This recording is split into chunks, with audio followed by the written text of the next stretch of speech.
Perkenalkan, nama saya Alen Gurik dan IPM 2183104. Saya akan menjelaskan tentang sejarah Asia Timur dari dua sudut pandang yang berbeda. Namun sebelumnya, kita perlu ketahui bahwa Asia Timur itu sering disebut sebagai Timur Jauh. Itu karena istilahnya diambil dari bahasa Inggris, the Far East. Nah, istilah itu sebenarnya bukan hanya untuk Asia Timur saja, tapi juga untuk bagian-bagian Asia lainnya yang terletak lebih jauh ke timur dari Asia yang berbatasan dengan Laut Tengah. Jadi kalau dari sisi Australia, Asia Tenggara dan Asia Timur itu seperti tetangga dekat, makanya mereka pakai istilah the Near North. Tapi kalau dari sisi Asia, penggunaan istilah Timur Jauh itu kayak tidak Asia sentris, dan itu juga membuat Asia Timur kehilangan maknanya. Dulu Asia Timur itu terletak di pinggiran timur Asia, jauh dari pusat-pusat kekuasaan politik di Eropa Barat. Tapi setelah Perang Dunia II, kekuasaan politik Eropa Barat mulai berkurang dan Amerika Serikat serta Uni Soviet jadi penggantinya. Nah, untuk Amerika Serikat, daerah-daerah di pantai timur Asia itu bukan timur jauh, tapi lebih seperti daerah perbatasan pengaruhnya di sebelah barat. Jadi dalam pengertian Asia Timur itu termasuk Jepang, Korea Selatan, Korea Utara, Mongolia, Cina, dan Taiwan. Sekarang jumlah penduduk di Asia Timur itu lebih dari separuh penduduk Asia dan kira-kira seperempat penduduk dunia. Cina adalah yang paling padat dengan sekitar 1,4 miliar jiwa, lalu dilanjutkan dengan Jepang, Korea Utara, dan Korea Selatan, Taiwan, dan Mongolia. Asia Timur itu bagian Asia terakhir yang jatuh ke tangan imperialisme Barat, tapi juga yang paling duluan membebaskan diri dari imperialisme tersebut. Dalam sejarah Asia, Cina atau Jepang itu dominan di bidang militer dan politik, tapi Cina juga dominan di bidang kebudayaan sampai awal abad ke-20. Sekitar tahun 1840, imperialisme Inggris mengalahkan Cina, dan pada tahun 1854, imperialisme Amerika memaksa Jepang mengakhiri politik isolasinya. Sejak itu Asia Timur itu ditentukan pengaruh-pengaruh kekuasaan asing dari Barat, tapi Asia Timur tidak secara langsung mengalami penjajahan di bawah kolonialisme negara-negara Barat. Bahkan Jepang dalam waktu satu generasi berhasil menyamai Barat dan mencapai kedudukan yang sama dengan Barat. Selanjutnya kita bahas sejarah Asia Timur dari dua sudut pandang yang berbeda. Kita mulai dari perspektif Barat. Dari sudut pandang Barat, sejarah Asia Timur sering digambarkan sebagai kisah dinasti-dinasti dan kekaisaran-kekaisaran yang saling bertabrakan serta konflik-konflik yang terjadi. Wilayah ini dianggap sangat dipengaruhi oleh kekuatan kolonial Eropa dan fokusnya adalah pada dampak imperialisme Barat terhadap masyarakat Asia Timur. Nah, dalam narasi Barat, Tiongkok digambarkan sebagai peradaban kuno yang terisolasi dan stagnan yang kemudian dibuka oleh kekuatan Eropa. Perang Opium, pemberontakan Boxer, dan dianggap sebagai peristiwa penting yang membentuk identitas Tiongkok modern. Sementara itu, Jepang dilihat sebagai negara yang mengalami modernisasi dan industrialisasi dengan cepat pada akhir abad ke-19 dan awal abad ke-20, dengan restorasi Meiji sebagai momen penting dalam sejarahnya. Agresi militer Jepang selama Perang Dunia II juga menjadi bagian signifikan dari narasi ini.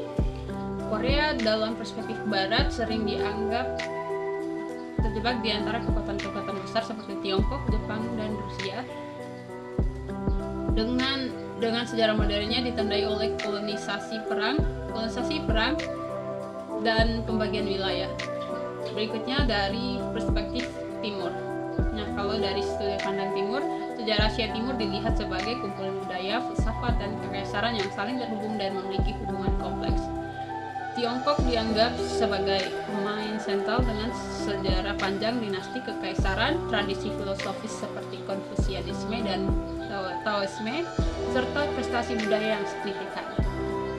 Penaklukan Mongol, ekspedisi maritim dinasti Ming, dan ekspansi dinasti Qing ke Asia Tengah dianggap sebagai peristiwa penting yang membentuk identitas Tiongkok dan hubungannya dengan negara-negara tetangga.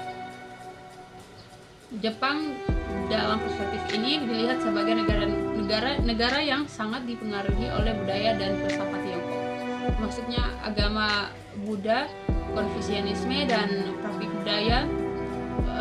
budaya lainnya dari daratan Tiongkok dianggap memiliki dampak signifikan pada Jepang.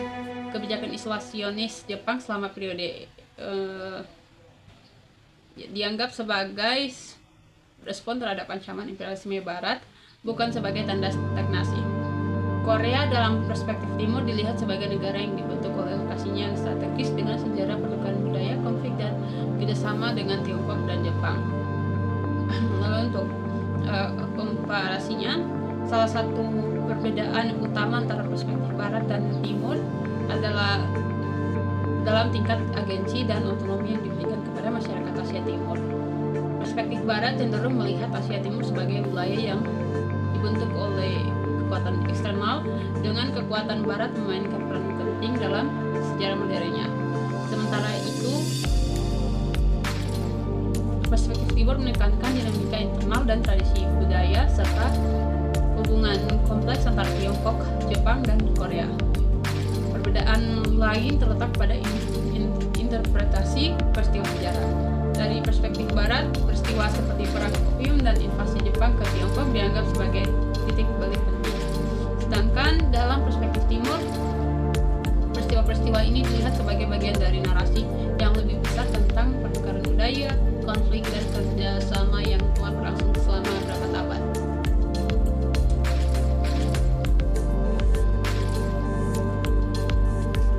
Halo, perkenalkan nama saya Adna Kostai. Video kali ini saya akan membahas tentang sejarah dan perkembangan kawasan Asia Timur.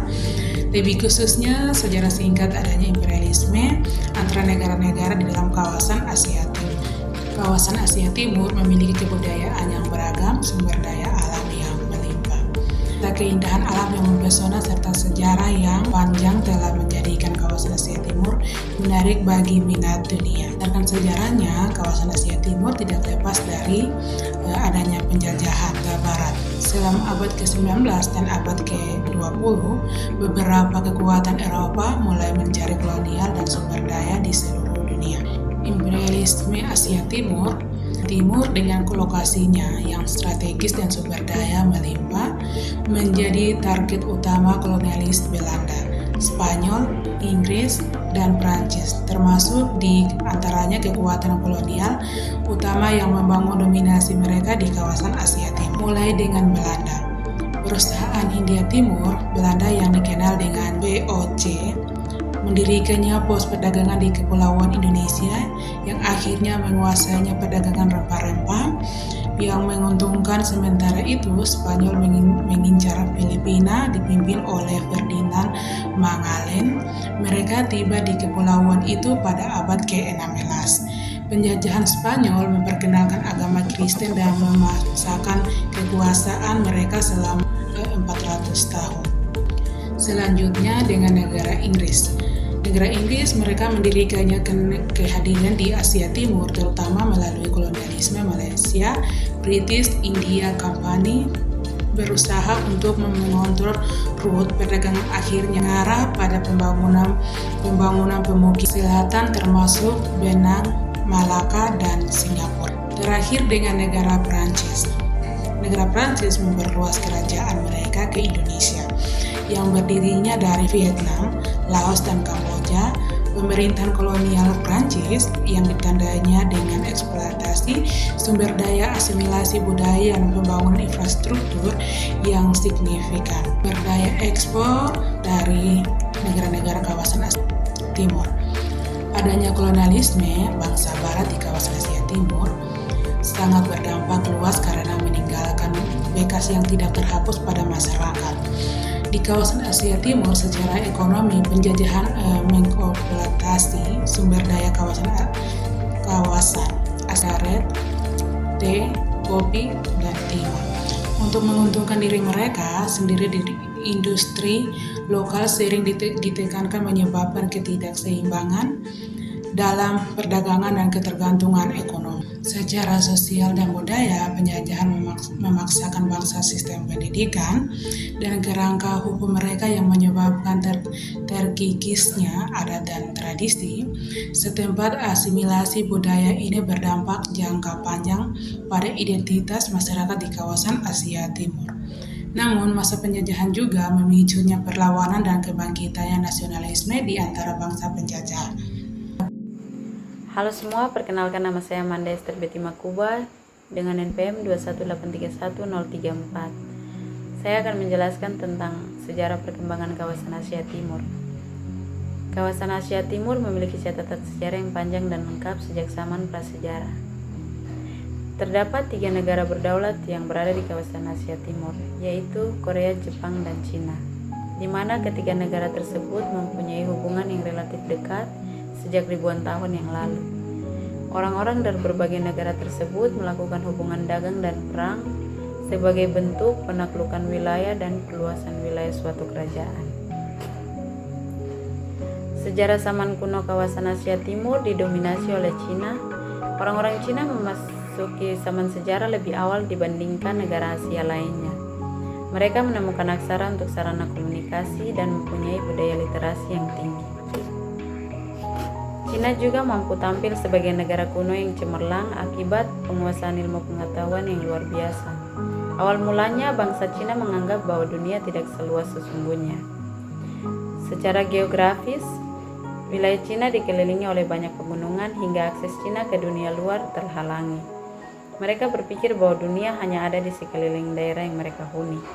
Tetapi lambat laun, seiring dengan perkembangan zaman, dan setelah bertemu dengan berbagai suku dari berbagai belahan dunia, orang-orang Cina justru menjadi pelopor eksplorasi dunia melalui jalur laut.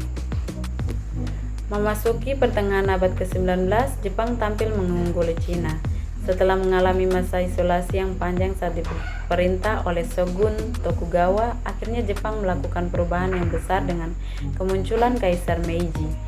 Puncak kekuasaan di bidang pemerintahan dan perpolitikan kembali diambil alih oleh keluarga kaisar.